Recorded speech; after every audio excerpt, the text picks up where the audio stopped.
Previously on Adventures Weekly. I thought I might actually reveal to you where my studio is today. Yay! Jump into the coach boat and they hug each other and they celebrate together because it's such a teamwork. It's just that now we have to be super conscious that we're producing more waste, and we've got to be better at giving it a second use. We were going to try and pledge to make these changes, and then we thought actually it'd be really cool if other athletes, other sailors could get on board to kind of leave no trace or leave wherever you've been cleaner than how you found it. We are going to sail Port Stephens. I think we pretty much cooked dinner for everybody. Dennis Thompson is a PRO. Miss Stacey Jackson. Yeah, do you think you could smuggle a sausage sandwich across the border for me? To get this boat, this platform, and they put up this whole thing for you guys. If I hear any complaining, get out of here. Which of you was on board when this happened? I was on the weather side of the boat, going underwater, holding my breath. Yeah. Oh my gosh. And I was on the leeward side of the boat, getting blasted with water from behind. So wasn't that the 47 knots, you guys? Yeah. It was a really good cause to cover all of those boats that don't normally get covered. This is Nick Douglas for Adventures of a Sailor Girl, keeping you covered for your Rolex Sydney Hobart coverage. It was like literally probably one of my life highlights. Yes, I'm an incomplete paraplegic, low down. I had an accident that I don't really talk about anymore because sailing is way more fun. Cannot believe the level of misogyny that we had to deal with. If we failed, she wouldn't just have this whole misogyny in sailing to, to deal with. She'd have our failure around her neck like an anchor. So 5 years ago, literally almost the same week that I met Alex Holmes from New Black Films, who was going to make the documentary, I had an email from a marina in the Seychelles saying, "Did you know your boat Maiden's been sitting here rotting for the past 2 years? And what do we do with her? We know she's very special." The guy on the travel list, and I said, "Do I know you?" And he said, "Yeah." He said, "I put Maiden in the water 25 years ago, just before the start of the Whitbread."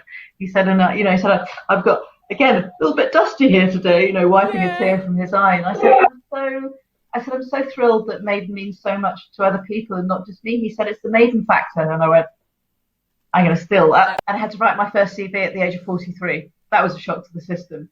Yep. And this was when I realised the value of education, because it's okay to be passionate and to throw yourself into it, and it's all very cavalier, but education is the power that women must be given.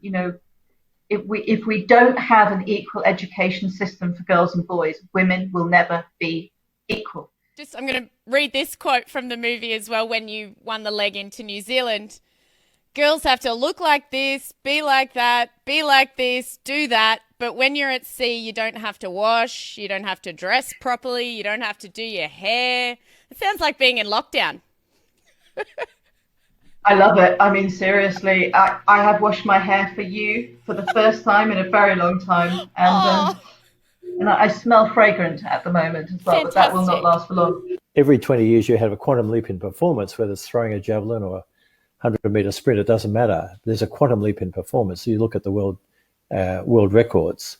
So we said to ourselves very simply, if we can emulate what our kids will achieve in 20 years' time and apply that thinking to now, then we potentially can become so good that even with the worst luck, we'll still be successful. Pressure was really on. When we were 3-1 down, we had to, we came back from the dead. That was a really, we needed heroes, and looking back on it, it was like the Anzac spirit. If there's one thing that our country is proud of, it's our ability to fight when our backs are to the wall. Part of the problem, or part of our challenge, is the tall poppy syndrome in Australia, having lived in the US a lot and other parts of the world. And I felt that one of the biggest hurdles that we have as a nation is when people are successful, they try and kind of, they're uncomfortable with success. Hopefully we're growing out of that. Well, it's something where, you're here for, as they say in the old world, 2, 3 score and 10. It's not a dress rehearsal life. So if you're in a position to be able to do something that's significant, then why not? Well, JB, we've had you on the line for about an hour.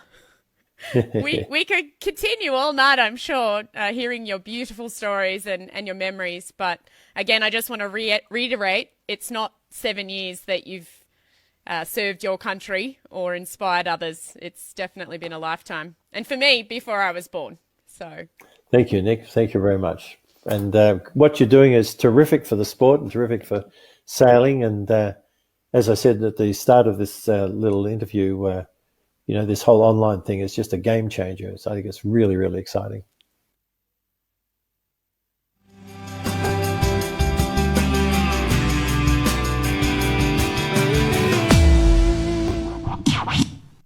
Well, here we are for another week. So amazing to have you all with me. I can't believe we're up to something like week 10 of this show. Who would have thought? Well, I definitely didn't think I'd be doing weekly shows for 2020. I had grand plans for many events, but can I just say that health has definitely been the priority, and this is one of the good things that's come out of a bad situation for me, because I've had such a fantastic opportunity to talk to so many amazing personalities who have made sailing such a great sport and something that I just love. And this week is no different, but we better quickly bring in the side Nick. T, how you going this week, gorgeous girl? Oh, I've got no audio. Where are you? It would help if I unmuted myself. Sorry. Welcome. No, I'm good. I'm so keen to talk to our guests coming up. I know, it's going to be so much fun. And I think we're going to have to get into the news just as quickly as we did last week. And I'm just going to comment on your little troubleshoot, because we've had a few off air before the show started. So I think that's our third. We've done 3 now, so we're good. You happy? Yes. So no more is going to happen now. No more is happening now. But what we're going to do is get straight into our sailing news in 60 seconds, and then we'll see our amazing guests for this week. Sailing news in 60 seconds-ish.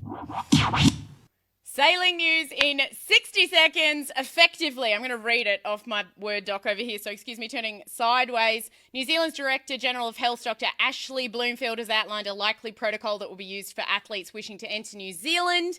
This came at the end of a press conference that was actually held about COVID, so it's sounding a bit more positive for the America's Cup in New Zealand. I did have a video I was going to show, but we're going to scrap that and get straight on to our guests. It's not so much a triumphant homecoming from Europe for the Emirates Team New Zealand's AC-75. It was the first to get into New Zealand. Some thought that it might be American Magic, who effectively went straight to New Zealand instead of via Cagliari. So what's exciting is next week we may have Terry Hutchinson on the show, so we're just organising that now.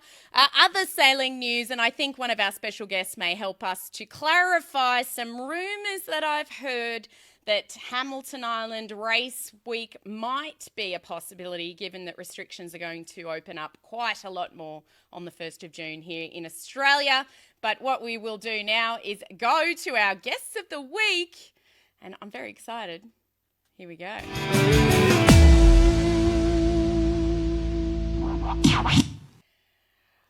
Ta-da! We made it! We have Mr. Rob Mundle, the voice of sailing. And if Rob Mundle's known as the voice of sailing, then we're going to say that Bob Fisher's the brains of sailing. Can we go with that? Be debatable in a few centres, I think. Especially after this evening. We'll talk about it later in the show. We're going to stay quite positive with everything that's been going on. But for those who don't know, Rob Mundle, one of the big contributors to our sport, as is Bob Fisher, both exceptionally good riders, exceptionally good sailors in their own right, and exceptionally good partiers. Plenty of practice over a lot of years. I respect you on all fronts. So I guess my first question is going to be, and we'll talk about this more. I mean, Bob Fisher, when did you start sailing? How old were you? I won my first race when I was only 2. I went with my father in the Brightening Sea One design, and we won. And I was 2 years and 3 months old, I think, at the time. But so I was deep into sailing before I can remember anything else. Oh, and you, Rob? I've got Rob and Bob. This is going to be fun. Well, I won an around the backyard race when I was about 3, I think. I used a tomato case, a broomstick, a Holland blind, and I just had sailing in the blood, and I couldn't get enough adrenaline out of it all. I set this thing up in my backyard and threw my brother and the family cat in the boat, and away we went. And it was just a dream run. I think I sailed around the world that day, but that was where it started. But just quickly, where it just goes back right through the family for generation after generation. One of the books I wrote, I discovered that the master of the vessel I was writing about was my great-great-grandfather. So, yes, it's in the blood. It is in the blood. And T, how old were you when you started sailing? There's a photo of me on a laser with my dad, and I'm still barely standing. I don't know. I don't know when I won my first race though. Hey, that dates me something awful, because I started the laser in Australia, and I look at you now. My God, how old am I then? I think I'm the same. So T's dad and my dad were good mates, raced against each other in the laser, except T and I are about 20 years apart in our ages, even though our parents are the same age, and I was exactly the same. There's pictures of me in nappies in the cockpit of the laser, so there you go. So what we're going to do, T puts together this amazing trivia competition that we look at each week. I was just trying to find a picture of you, Rob, in your nappy, but I can't seem to find it. Hang on, I'm going to try and bring it up, though, because we had a little bit of a slow start, everybody, to today's show. Basically, I'm going to say that we all had a bit of technological hangover. Is that a good way of putting it? That'll do. Carry forward. Beyond my mental capacity. I'm going to bring in this picture for a minute. This describes what Mr. Rob Mundle was just talking about, and that was your first round the world sailing expedition, wasn't it, Rob? Absolutely. 29 Kangaroo Road, Collaroy Plateau on Sydney's northern beaches. That was my youngest brother in the boat, Bruce, who now lives in Annapolis, has for a lot of years, and my other brother who's a bushie. So, I got the hammer, got the nails, got the broomstick, and away we went. And it's been that way ever since, as I say. Can't get it out of my blood. I absolutely love it. That's just fantastic. So what we're going to do now is try and bring in the trivia competition, because I do think that it's going to lead us in a lot of directions. So, T, what I might do is get you off the screen. I might have to make you disappear. Are you okay with that? Oh, good. Okay, bye. Bye. Bye. No, but firstly, T, you should tell these guys how many people took part in the trivia competition, all about them this week. So we had 2,500 people participate in this trivia. In this trivia this week, and that was really fun counting all the votes. Obviously, a lot of people love you guys because there are a lot of people to go through. Indeed, and I think we had a winner as well, T. Yes, let me just find it. All these Instagram handles. You can do it. Her name. I know it. Her it was name Jessie Doby. Jessie Doby. Sorry. Are you nervous tonight, T? Yeah, these guys are nervous. They're making you nervous? Yeah. You're a bit cute. Yeah, no, it's Jessie Doby. Aww. I know, it's fun when you get your heroes on air. Now, what I'm just trying to do now is get Mr. Bob Fisher. There we go. We've got it. Right, we're going to flick into the trivia. Here we go. Trivia Thursdays. And this is with all things Bob and Rob. Now, first question off the rank. What colour socks does Bob Fisher nearly always wear? Bob, do you want to answer this one? Yeah, I can answer that one in a flash, and I'll tell you why, too. Yes, can you tell us why? I always wear red socks. There's no other colour sock in my drawers. So, and why is that? When I was living in London and sending stuff off to the washateria down the road, you could guarantee that if I sent a pair of socks off, or 3 pairs of socks, only 2.5 would come back. So, trying to match up socks, and I thought, if they were all of one colour, all my socks the same colour, they were easy to match. And so I thought about it, and I preferred red, so I got red socks. That is a great idea. You can find plenty of pairs of red socks in my drawers, but nothing else. And you're wearing them now. I had to check. That's why I put a little sort of precursor into this question. Nearly always wears, because I was like, what if he doesn't wear red socks on the show? There they are. There you go. Oh, Fisher, put that down. That's terrible. See, how is that? That was a good ad for You're very Sperry. flexible. Yeah, no, they're fantastic. So they are the amazing socks of Mr. Bob Fisher. Now, the second question that we have, and I quite like this one. I can't read it, though, so I'm going to have to get the actual show up, the actual questions up on my screen. And I'm struggling here. I've got so much going on. So it is, in what dinghy did Bob Fisher win both a world and a national championship? And may I say that it was actually 3 worlds in this one class? Do you know the answer, Rob? Yep. Yep. Hornet, It the was Hornet. The Hornet. Yay! There you go, Fish. That is 3 worlds in a Hornet. That's pretty phenomenal. How many people got it Hard right, work. T? Yeah, hard work. You know, not many people got that one right. Everyone just went straight for lasers. It's like but 65 people, I think. They, yeah, they obviously don't know how old Fisher is. I know. Don't think the laser was invented yet. No. Hey, come on. Late 60s, late 60s, early 70s, the laser. Oh, awesome. So the next question.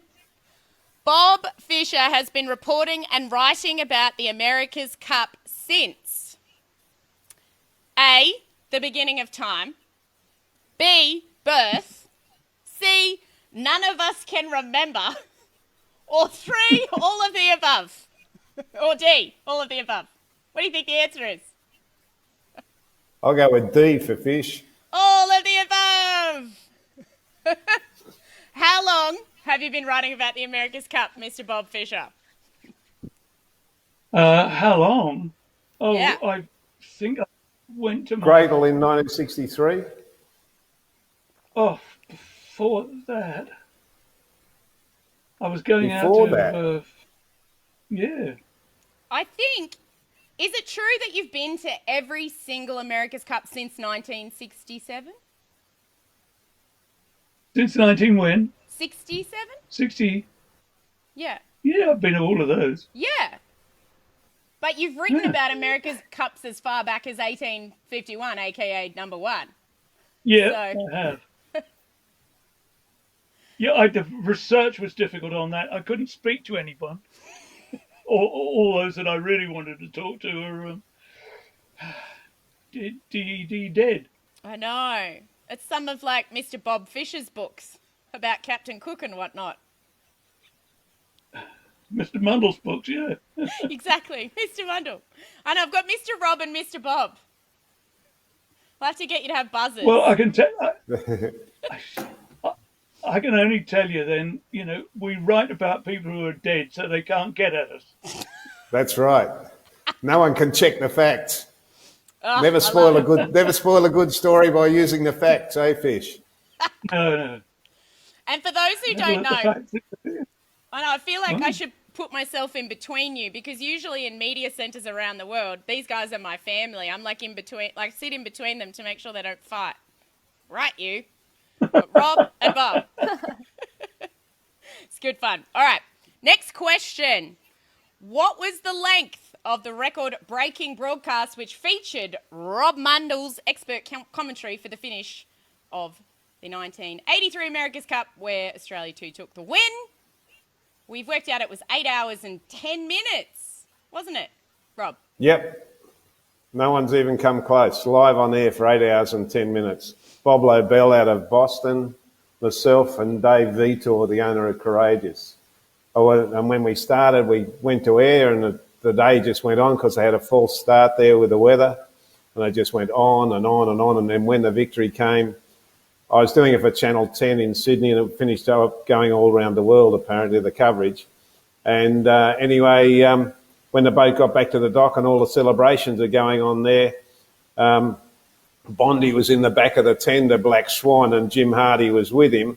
And the crowd started shouting, "Show us the keel, show us the keel, show us the keel."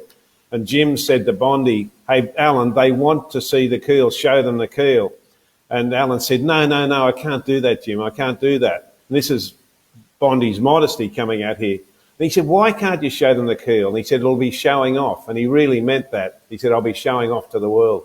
Anyway, the crowd just kept going and going, and Jim said, "Alan, you have to do it." And that's when Bondi leapt up to the back of the Black Swan and threw his arms in the air, and up came the curtain, and there was Benny's famous wing keel.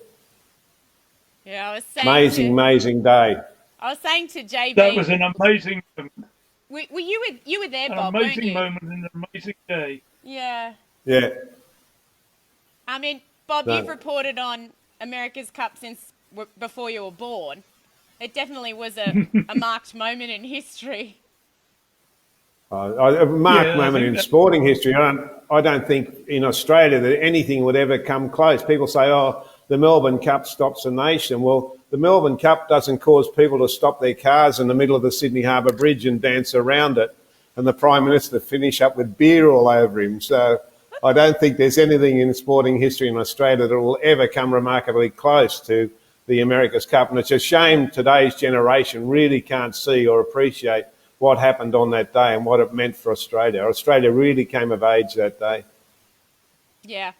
And as I said, I'm definitely going to have to give you guys buzzers. So, Bob, you were saying?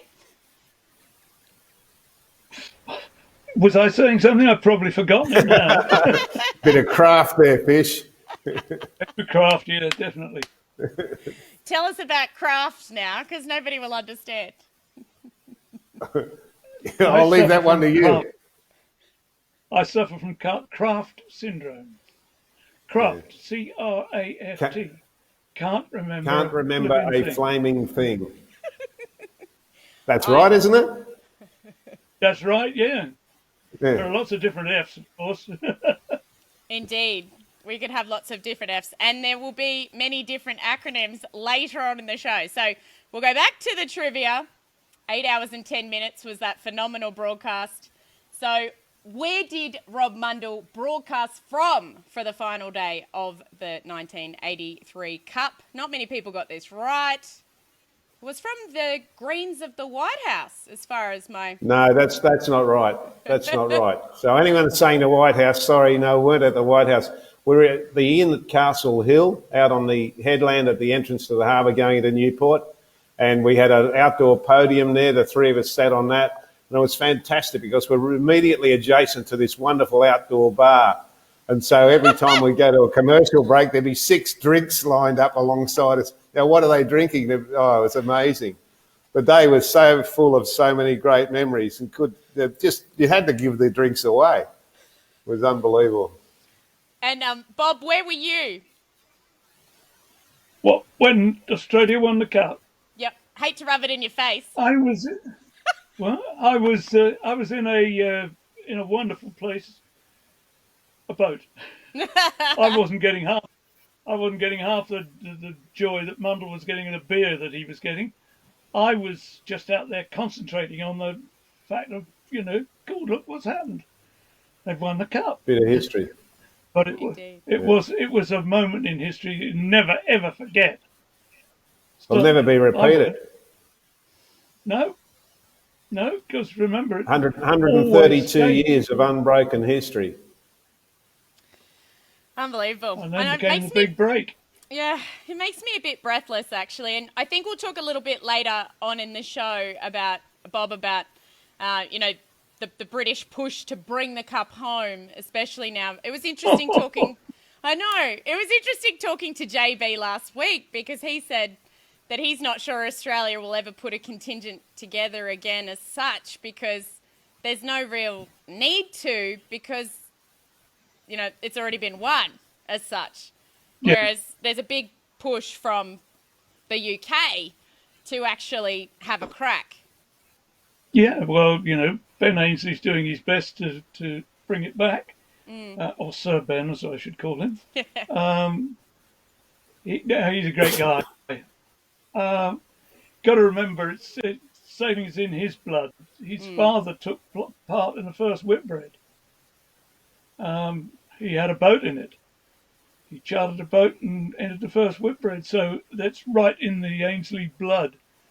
I remember his mother couldn't go because she was expecting a child. And it wasn't Ben, it was the elder sister that was on the way when father did the Whitbread. So there you go. It's he's still concentrating pretty hard, I can tell you. Over across there in he spends a little bit of time in Yarmouth, but most of his time is in Portsmouth. And he gets the boat out, and I've been out with him and one or two others in a powerboat with it, and it does go quite fast. I can assure you of that. But he's not happy with it. I ran into the boat builder who does his work, Jason Carrington, on the foreshore the other day, and we chatted. And he said I said, "Well, how are you doing with the new boat?" He said, "I'll tell you what, it's nowhere near like the first one." So there you are, Mundle. News. That's happened before today, hasn't it? You build a second boat and it's no good. You can't match the first one. Goodness. No. It sounds like that happens a lot. It does. Well, not a lot, but it's quite often. It's not the first time that's happened. The backwards of the pancake theory. You know, the first pancake's always a lemon. Yeah. We should take the Well, first we should have one on it. Now moving right along, the next question is, how many books has Rob Mundle written? 4 books, 10 books, 16 books, or 19 books? And the answer, of course, is you've just released your 19th book. 19 books. It's still behind me. I know, because how many have you written, Bob? 36. 36 books. Yeah, but hey, Fierce, 3 pages isn't a book. Hey, there's one that's 2 volumes. Yeah. Yeah, that's got more pages in than all of his. Yeah. I mean, I guess it's like picking a favourite child. But Bob, what's your favourite book that you've written? Oh, dear, oh dear. Have a think. Well, I'd have to say Fatal Storm. Catamaran. What did you say, Bob? We've got Fatal Storm. Catamaran Racing, which I wrote Racing. with Reg White. Mind you, he didn't know how to write at all. So, Catamaran Racing was my favourite book. Catamaran Racing. There you go.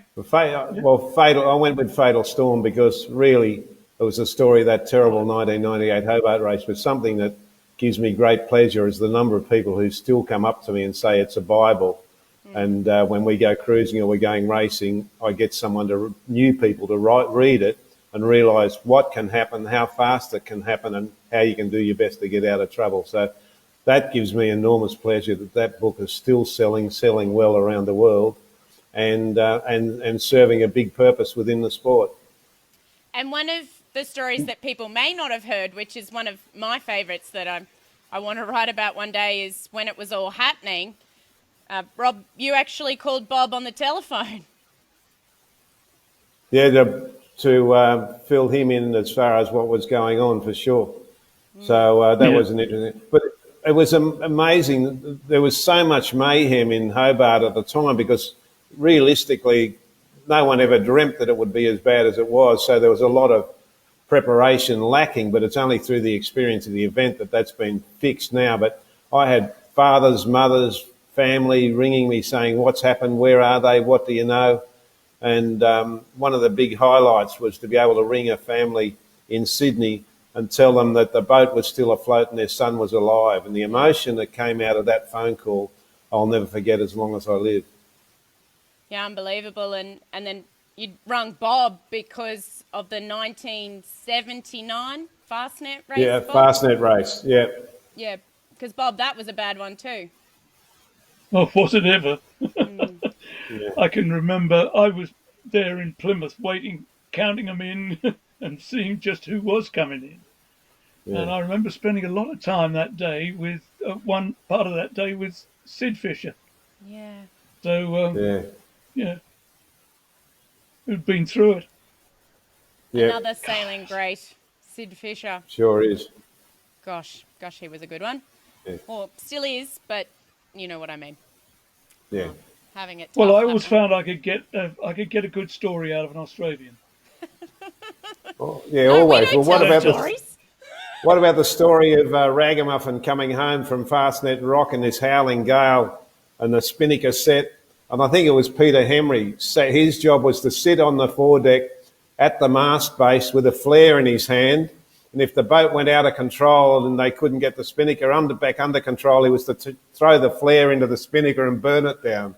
And that's for real. Yeah. Oh my gosh. Yeah, it is. I know that. Gosh. Well, see what I mean?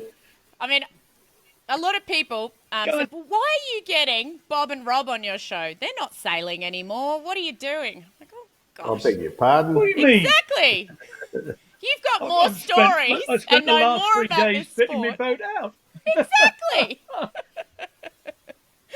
I know. Although I am getting old. I went and looked at a powerboat the other day, Oh, which no. suddenly scared me.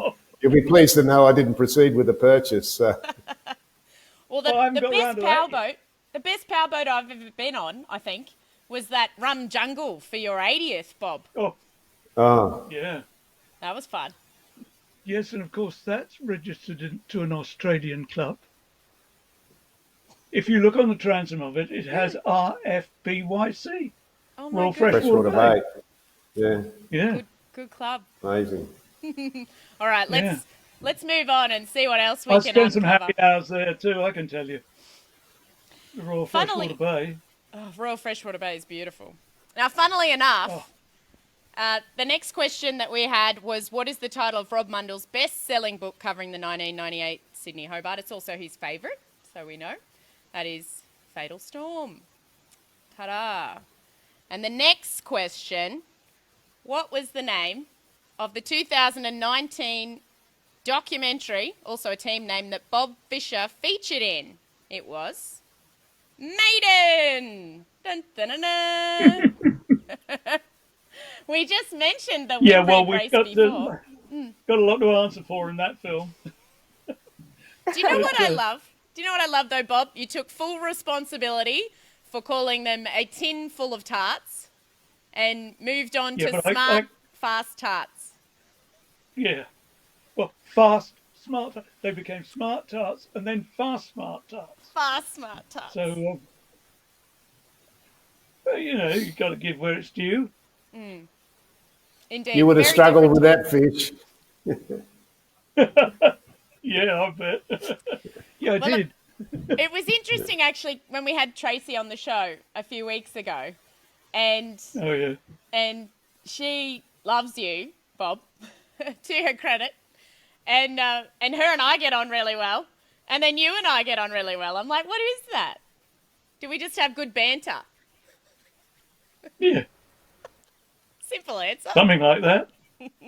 But I mean, what changed for you? I think that's another big change in sailing, Maiden, Bob. Yeah, it was. That that a tin full of tarts could get round the whole of the Whitbread course. Yeah, I mean, boat full of women. What was that doing, you know? Really. But they came good in the end, so they became fast smart tarts. Indeed. And I love Oh. that. It was interesting what Tracy said, and it really grabbed me when she said that there was so much pressure because she felt like she wasn't just trying to make a step forward, but if she didn't succeed, she might be holding other women back. That's a lot of pressure. Yeah. Hey, I wrote a book called Under Full Sail, which was the clipper ship era. And I tell you, even back then, some of the most amazing stories were from the women who were on board the ship and navigators and backing up their husbands who were the masters and everything else. There's some great, great stories from women. It's not all that new. They go so far back as being part of the crew and really being active on board the ships. It was wonderful to read. Indeed. There's some great stories around, and most of them involve you in some form or other, you two. Terrible. Never worry. But here's the second last question of our quiz, which was, what dessert did Bob Fisher describe the maiden team as in 1989? And, of course, that was tarts. Everyone had Lovely fun with choice that of words, Fish. Yeah. And our last question, gentlemen, is what does SINS, the name of the global secret society of which Bob Fisher and Rob Mundle were both founding members in 1972, stand for? So we have the Social Interactions for Nautical Storytellers, the Society of Intrepid Nautical Spinners, the Society of International Nautical Spinners, or, what is actually the correct answer, the Society of International Scribes. Nautical Scribes. Yes, Nautical Nautical Scribes. Scribes. Indeed. I'm now a member. Yeah, absolutely. We allow women. We think it's fantastic. But SINS was formed in the kiddies waiting pool at the Travel Lodge Motel across the park at Bayswater from the Cruising Yacht Club in Sydney. And that was in 1971 when we were disappointed with the way the media covering the sport and promoting the sport was being dealt with or treated by a certain organisation that was running a World Offshore Championship that year. And so we decided that there's safety in numbers, we should do something about it. So we all went and got a beer, sat in the kids' waiting pool and came up with the idea of getting together as a group and, you know, for the benefit of the sport as much as anything. And we did that. And then we came up with the name of SINS, which was very appropriate, I thought. In fact, I have here, I found it this week. This is a 1983, well, hang on, I've got to get myself going here. 1983 America's Cup jacket, there it is there, with SINS on it. Whoops, it's got SINS on it from 1983 America's Cup. So we turn up at just about any regatta that matters, and the background shot there is the team of us in the kiddies waiting pool. Indeed, it's massive. I'm trying to get everybody in the frame. Hang on. Here we go. I'll move it. There you go. That was me on the left when I had hair. I love it. That's your brother. My brother's on the other side with a half a beard. Bruce. So good. And the hair. Peter Campbell, Stefton. I might have to bring it. This is amazing. I got all these photos that you sent through, Mr. Mundle, are just phenomenal. I mean, some amazing stories. Yeah, basically you weren't happy, you were saying, with how the sport was being transcribed, basically. Well, the media essentially would just go away. We don't want to know about you. Well, we need the results. We've got deadlines coming, and it just didn't happen. All sorts of other things about access, and here it was. And then finally we said, well, it's better to do something about numbers. And so we got together, and fun as it was, SINS, and a good reason to go and have a drink and some spectacular parties over the years. But the group really did do some great things for getting publicity, getting the momentum behind the sport as far as publicity was concerned. It really worked. It's so great. Oh, I mean, I became a member in Bermuda, I believe, when we were all there. And there's some fantastic people. Yeah, you did. Yeah. There's some fantastic people that do just absolutely incredible things for our sport. We're incredibly lucky. I'll see if I can find another shot that was... I'm just going to see if I can find it. I might get killed for this one. Are you ready? This is from a Sins party. Go. Ta-da! There's a story there, Fish. Dear, oh dear. Will I tell a story? I love stories. You tell it. Well, what happened Great. there at our Sins parties? We had every major regatta. We had a party of great significance. Sins members essentially only to be there, occasional special VIP guests. And at each party, we had a thing called Smee Frock. That's Smee Frock. That's my dress. Mm-hmm. And if you'd done something ridiculous or whatever else over the previous 12 months of the regatta or whatever, you had to wear Smee Frock to the party. And you were presented with Smee Frock. Then at the next Sins party, you handed it on to someone else. Well, what happened here was I had to wear the Smee Frock for the previous year because I became a television news weatherman on Channel 10 in Sydney and for Good Morning Australia as well. So that was above and beyond the call of duty. That was ridiculous. So I got the Smee Frock for that year. Fisher, I can't even remember what you did, but it was so bad that you got that little outfit. Don't really you look suits gorgeous? you. Bob, you look beautiful I have there. no idea. I tell you, I suffer from crafts. Yeah. This party was at the America's Cup in San Diego. It was a monster. And at the end of the day, there were 94 of us at the party. We got up and they put 94 tequila slammers right along the bar. I'll never forget it. And all 94 people went up to the bar and slammed the tequila slammers down and where they went and then called for a second round. That was done in like 10 minutes. Huge. Never seen 94 tequila slammers go down in one hit. Oh my gosh. I did say that you guys are the knowers of all things sailing and the partiers of all things sailing at the start of this. I learned from you. Well, I don't know about that. When you're holding a party. Indeed. No, it's all good. I found this shot too. I feel like I'm ganging up on Bob. But at least you're not wearing a dress in this. That's okay. I found this one as well.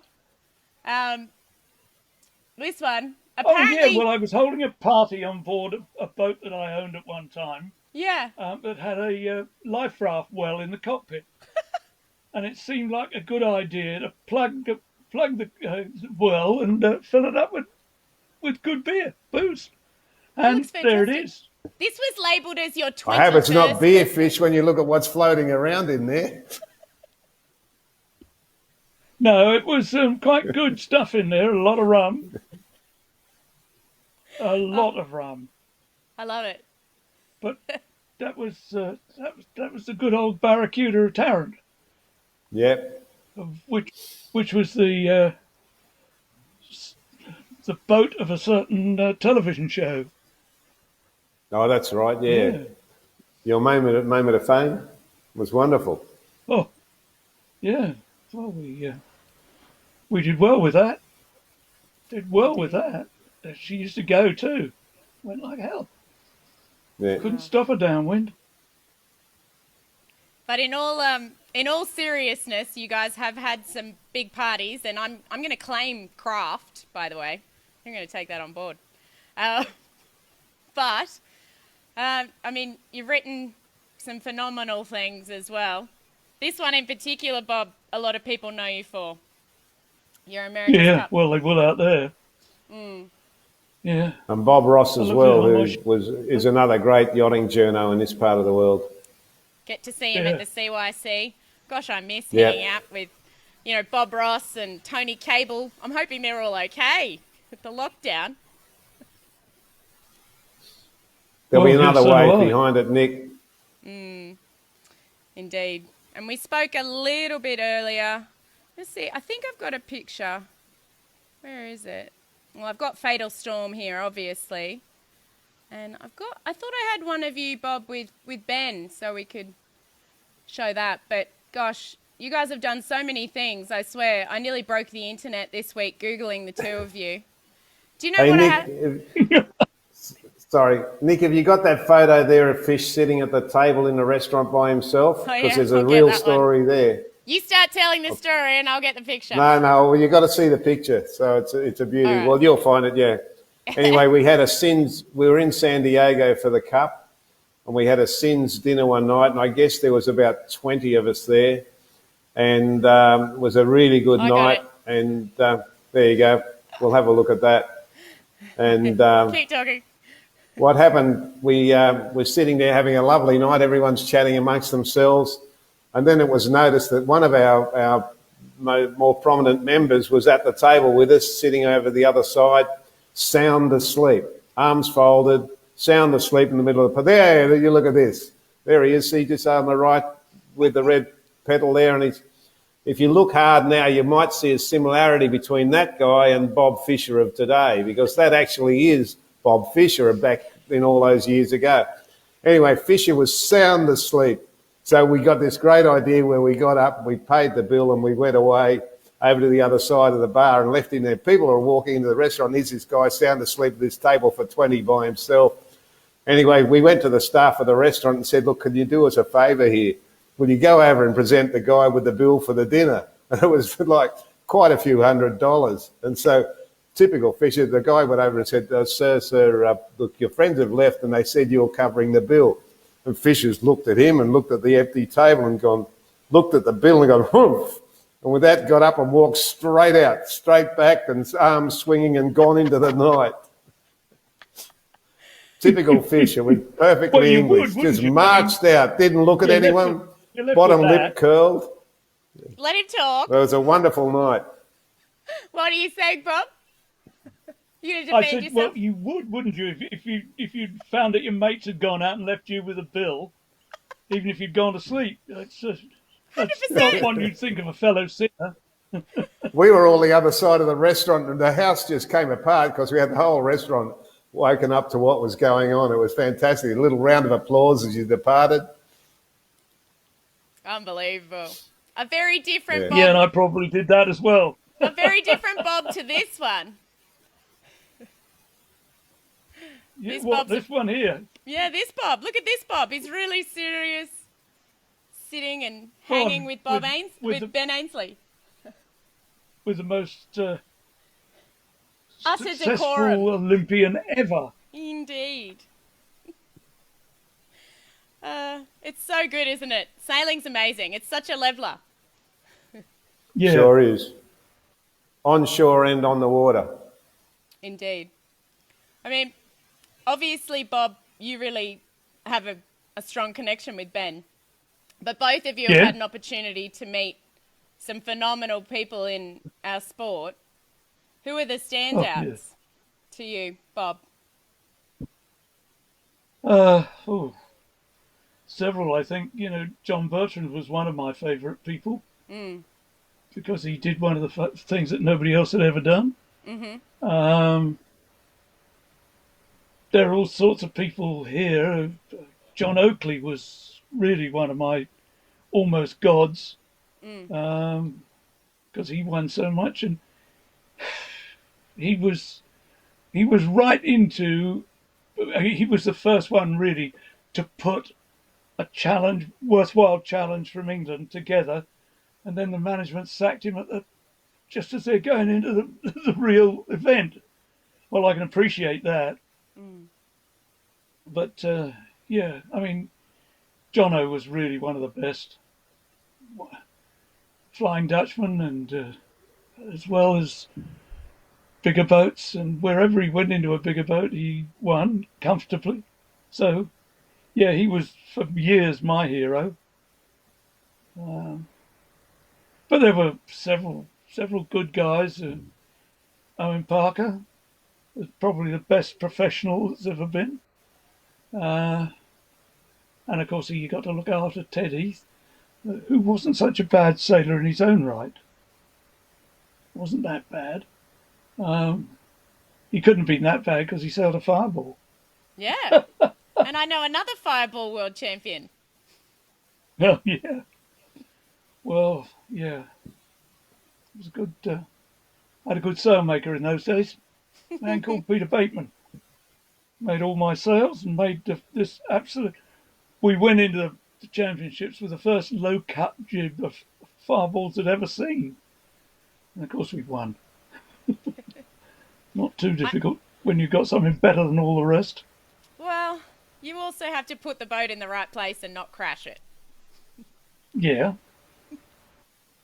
Yeah. Well, so What about you? What about you, Rob? Any standouts? I digress a little. Huey Trahan, I think, is one of the greats of all time.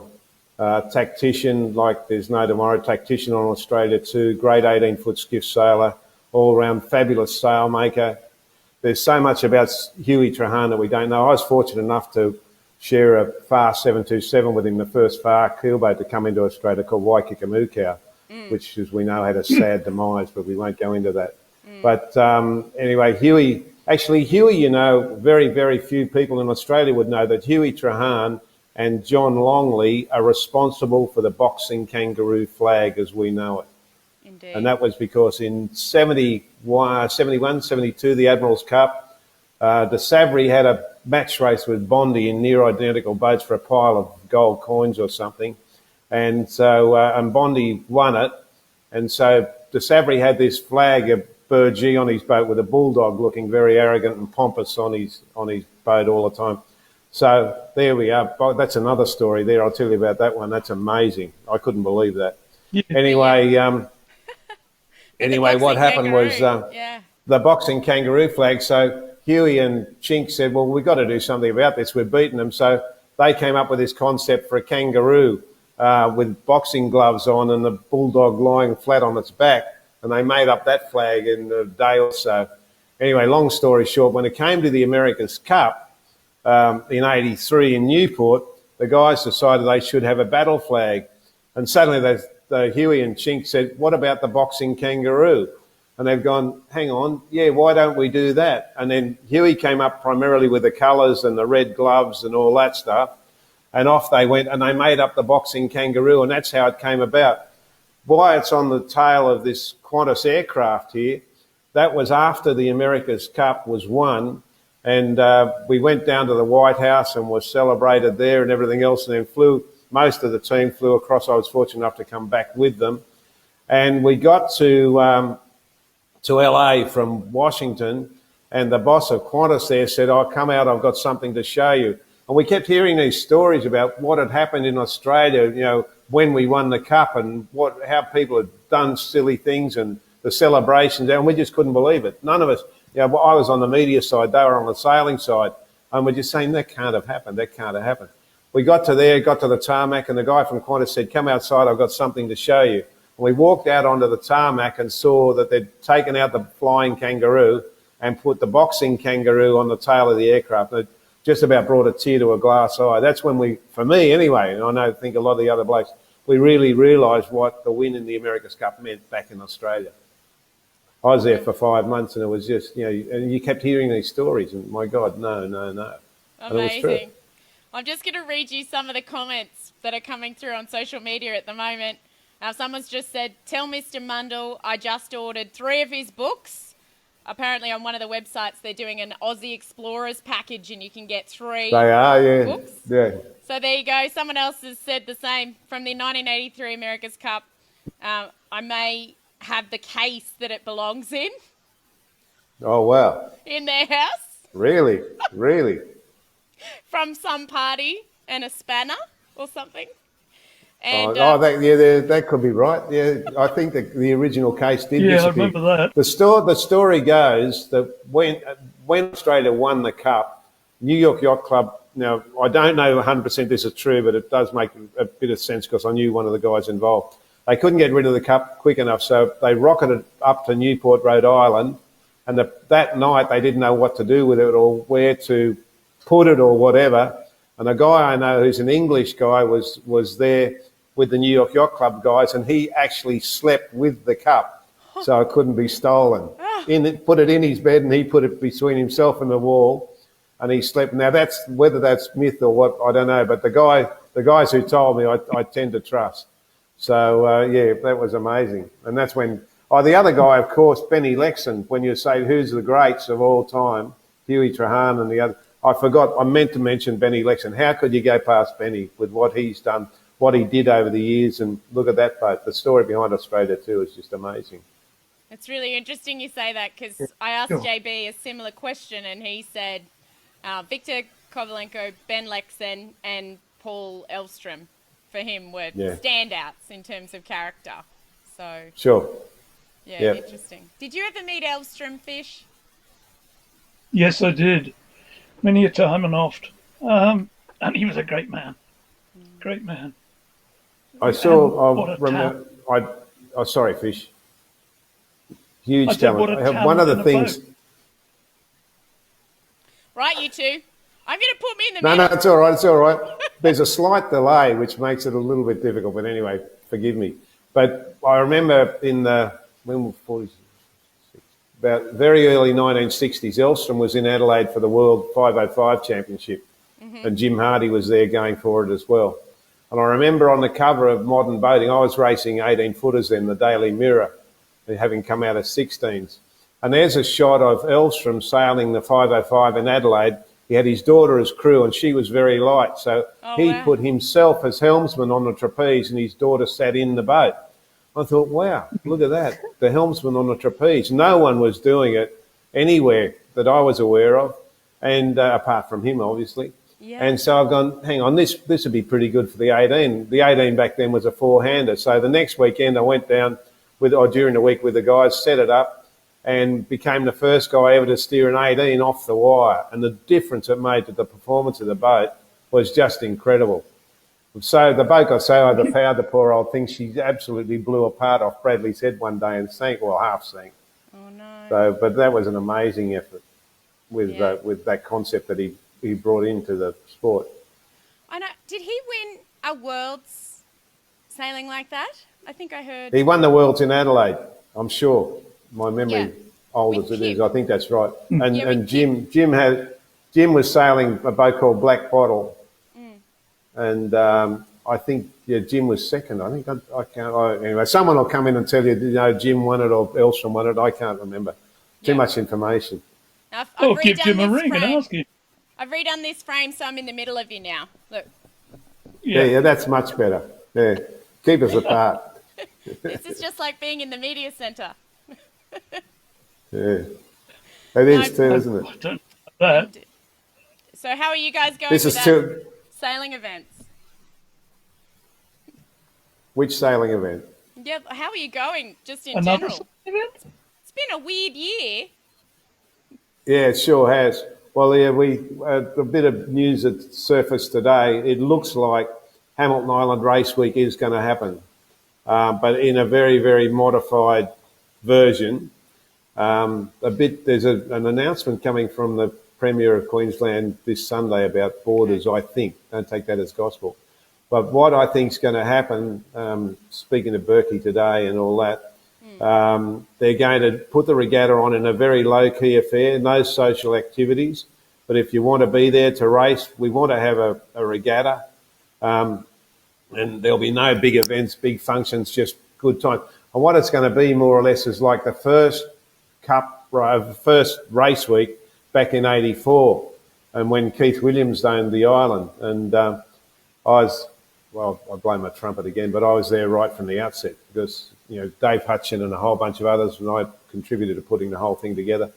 But it was an amazing event, and that was all built around adrenaline and having a good time. And I think if the whole thing does get up this year, it'll be so simple but just plain fun. I got a phone call yesterday from some guys in Melbourne who are thinking about coming up. And they're all sitting on their boats virtually, ready to go if it's going to happen. So there's 70 boats plus entered already. So hopefully we can get something up and running, or they can.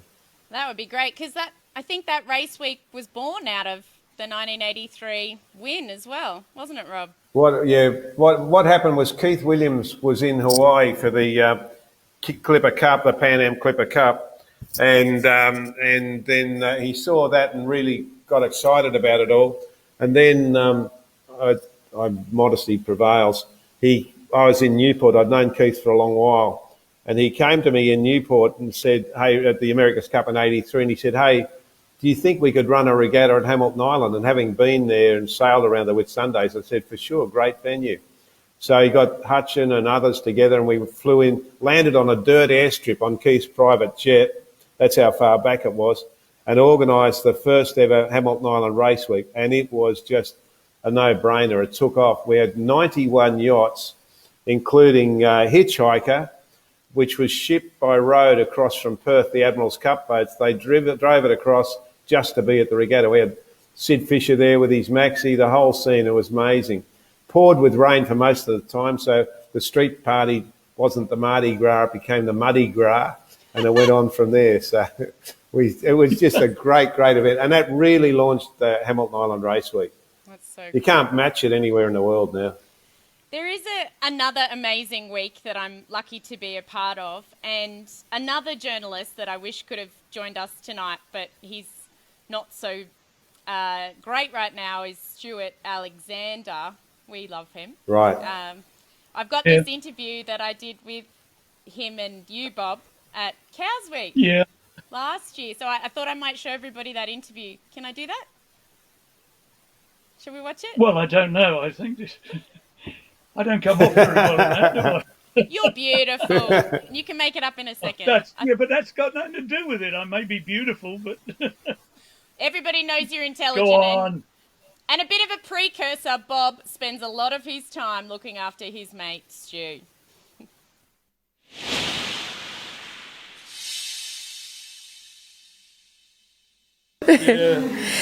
This is Nick Douglas for Cows Week 2019. We're kicking off the week with a bang. On my left, your right, I have the Stuart Alexander.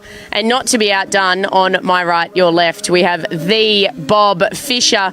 Now, Stuart, am I able to refer to you as one of sailing's most renowned yachting journalists? Not whilst Bob's here. I think he's very jealous. Do you get jealous, Bob? Not really, no. I don't have to be, do I?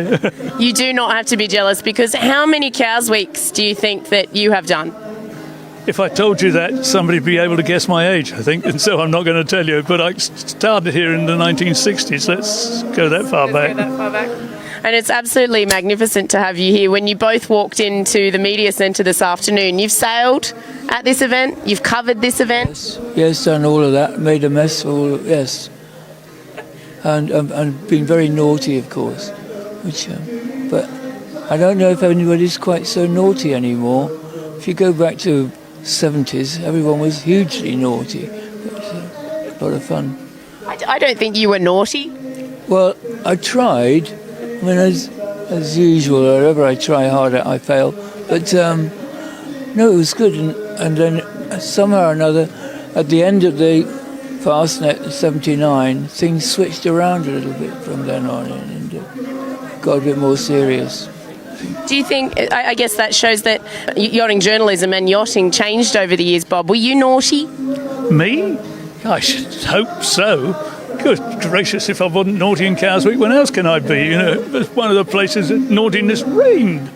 But, you know, yeah, of course, well, we don't talk about it too much. Yeah. You're lucky it was pre-social media. Nobody could take video. No, thank God. Right, but I mean, what keeps you coming back to Cows Week after so many years? What's so special about it, Stuart? Well, for me, apart from the fact that I know quite a lot of people, the great thing is I can walk out of my flat door, turn around to the left, and it's there on the left. So it makes it very easy. I don't know where it fits into staycation terms, but I'm pretty close by.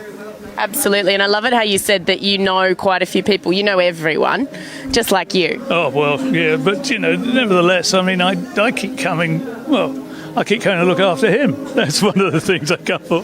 That's right, and I've got to put up with him to put him out to look after me. Do you have to put up with him to look after you so that you can actually look after him when he thinks he's looking after you? That's about right. And he's still, we have some good lunches and some good dinners. And talk about yachting? Well, not a great deal, I don't think. Or sometimes, or inevitably because of so many mutual contacts and whatever. And it's that time of year when you're, at that time of that year, when you're looking forward not just to what's going on in Cows Week, but we're build up now to the Olympic Games and whatever. And what's been strange is we would normally also be looking forward to a Fastnet race, and they done been gone. Is this the first time that's ever happened, that the Fastnet's been around that way? Yes, it's all wrong. it turned my life over and over. I'd like going to Plymouth, but, I like going to Plymouth after I've been here for a week. But what any favourite memories over the past few years? Well, one in particular, or two or three, I don't mind. No, all the memories just disappear into the dust. I'd rather not be having it. What about you, Stuart? Well, I can't even remember whole decades. See, this is proof that these guys have had way too much fun in cows. They can't even remember their favourite memory, but it is an absolute pleasure to have you both here with me. Well, it's really what's encouraging that all these years on, we've still got over 600 boats entered, and that's cost more than one person per boat for sure. And it just means that it's got something right, and that it's a really good fun regatta. And I think I'd just like to add one thing that I very much hope I can look forward to 2020 vision. And for you, I guess, Bob, 600 entries. Did you ever think that might happen? Well, I'd hoped, of course, like the organisers did hope that it was going to happen, because this is a great regatta. It's been a national identity for many, many years. It's a bit like you in that respect, Nick. Thank you, Angel. And I think on that note, we're going to finish here with two of sailing's most renowned yachting journalists. Love them both dearly, and it's so amazing to have them here with us. There's plenty more to come here at Cows Week in Well, there you go. Cows Week 2020. I know Stu hoped to make it. I'm not sure whether Cows Week will happen. It's a tentative. But as it's going to happen. It's going to happen. There you go. Yeah. So hopefully Stu can make it to that one. But I love that interview because you guys are like, oh, we were naughty. And then, oh, we weren't that naughty, says Bob Fisher, when we've just seen a whole stack of images, maybe showing otherwise. I'm going to have a sip of champagne to that. Are you jealous that it's nighttime here, Bob? Yes, because I had to get up at 00 Sparrows this morning. Well, thank you so much. Thank you so much for doing that, because a lot of the comments on Facebook and on social media are thank you to you both for joining, because some of these stories will be part of history in the future, and that's why I wanted to show that interview with Stu too, because a lot of people think sailors make up all the stories, but I think in media terms, we know that the media people are the ones that record them. So thank you for collecting them all over the years. And I think, Mundle, it's true that we try to take the gabble out of them. Yeah, absolutely, Fish. It's an occupational hazard, isn't it? But really, regattas are only to get you from one party to another, aren't they? You just keep moving on from that party and that regatta, and then you go to another party, and that's a regatta, and you go. But it's a pretty unique sport. It's one of those true international sports, and a bond between the people involved. I don't care where you go in the world, you'll almost always find a little pond, a lake, or a river, and there'll be people sailing, and there aren't too many sports that can claim that. And really I think and everything about this sport. Pardon, Bob? And you can do with a glass in your hand. Absolutely. True. It's why I think a lot of people have dedicated their life to it. I mean, Tracy's now giving back through the Maiden Factor. JB's giving back through helping out swimming and sailing. Hannah Mills has created her plastic pledge. There's so many people, and she's a lot younger, but there's a lot of people, yourselves give back with your stories, who find so much joy from the sport, not only within actually being on the water, but the family that we make off the water, which is something. Nick, the other great thing about the sport is that it's a fabulous leveller. Doesn't matter who you are, where you've come from, how much money you've got, what success you've had or not had, you're a sailor, and that's all that matters. And I think that's one of the greatest things about our sport, is this common bond. No matter where you are in the world, if you're a sailor, you're welcome with open arms. Absolutely. I totally agree with you. Totally agree with you. Oh my gosh. Stop. Buy a lottery ticket. You're totally agreeing with one another. We've got there. Oh, no, we've agreed on that before, what wine we're going to have. Occasionally we'll agree on a label. Pretty rare, but we've done that from time to time. Yeah. Oh, gosh. I love you, gents. We've stayed online way too long. I usually do an adventure of the week. This week we're not doing an adventure of the week because Bob Fisher, you were beautiful. You dialed in, no worries. But getting Rob Mundle on the line was a massive struggle. Well, we won't go into that, but we're here. You were fashionably late to the I party, just want to as know always. what you left to get there, Rob. Oh no, I'm working out of home. This is me in my home, mate. That's a 100-year-old. This is my little maritime museum living room. That's a 100-year-old ship's steering wheel behind me. It's Wonderful. absolutely Yeah, beautiful. but I want The to Gold know Coast who in you left. Queensland. Before we I want to know go, who you left to Yeah. get there. well, Bob ran the race to adventures this evening, that's for sure. But Rob, do you want to show us your amazing little trinkets that you have, and then we're going to ask Bob to show me his. I can well, he may bits not and be pieces. I don't know if I can do this. You can but- do it. I have faith. Hang on. There we go. There's the ship's steering wheel over there. Now we go around further. Yep. And in the middle there, that is the little sailboat there is a 1922. That's a pond yacht out of Sydney Centennial Park from 1922 era. Then we go around and welcome to my place, by the way, folks. This is behind the scenes. There you go. We've got the ship's lantern there, and that's a J-class model over in the back of the room there. So nautical theme, funnily enough, overlooking the Broadwater here on the Gold Coast. Beautiful part of the world. Love it. Absolutely stunning. And Bob, I've been to your office. You may not be able to spin your webcam around, but there's 1 million books behind you, sir. Oh, look at this! On fire. Got some books. And There are a couple of Picassos up there too. Amazing. Wow. Look. I know also you're like me, you keep all your media accreditation passes and there's a massive stack of them right near the door. It's unbelievable. Yeah, over there. That's it. Oh, wow. The pole covered with media accreditation passes. That's fish. I got to say, I stayed with fish last year in the middle of the year, and it's in the New Forest out in the middle of England. Absolutely beautiful little cottage, great setting. If you want a taste of England, you've got to go and stay with Fisher. Mum won't mind, will she, mate? Are you offering his house for rent, Rob? Absolutely. No, just go and stay. There's a spare room upstairs, lovely room overlooking the garden and the trees and everything else, and a little pond. Go and sit beside the pond in the afternoon and have a drink. Gosh, you guys are funny. You can Really? see. Oh, you might be able to see now. Life's too short to be otherwise. Indeed. You might be able to see now, ladies and gents, why I love these guys so much. They are absolutely incredible humans, and we've been very lucky to have them on the show tonight. When isolation happened, I was not worried about either of you because you both live in beautiful locations and have beautiful support networks around you, which is great. But I know it's been a very odd year, but hopefully we're coming out the other side of it and everyone has stayed as healthy and safe as possible. That's the aim of the game, isn't it? Yep. Live the day. Indeed. Not live for the day, live the day. Live the day. That's what I said, Fish. Indeed. Yeah. Now, Tiana, is there anything else on social media before we close out? I believe, Bob, your daughter's watching, which is lovely. Which one? Which one? T will check. I've got two.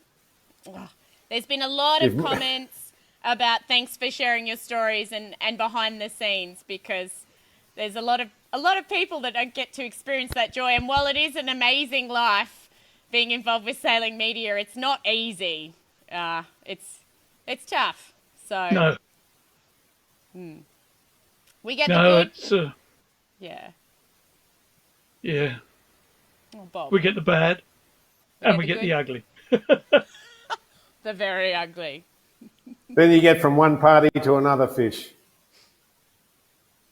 Well, I now, don't know. now usually I grab How you can and you put know? you in the cab. Isn't that right, Bob? Usually now I'm like, we come won't on. go there. I'd leave that alone if I was you. Yeah, let's not talk about that one. Oh, Off the record. No. Well, before we go, you guys started your sailing very young, and obviously you're going to follow sailing until you can no longer. You've spoken about you've spoken about your highlight sailors. Is there a highlight event for you? Go fish. Oh, it's the cup, isn't it? It's the America's Cup. You are Mr. Even if they're America's doing Cup. doing it in sort of skates, nothing much more than that. It's still the America's Cup. I heard a beautiful description of the new boats with their hydrofoils a little while back, and what they look like out of the water. Some guy said it looks like something that wants to walk up a beach and lay an egg.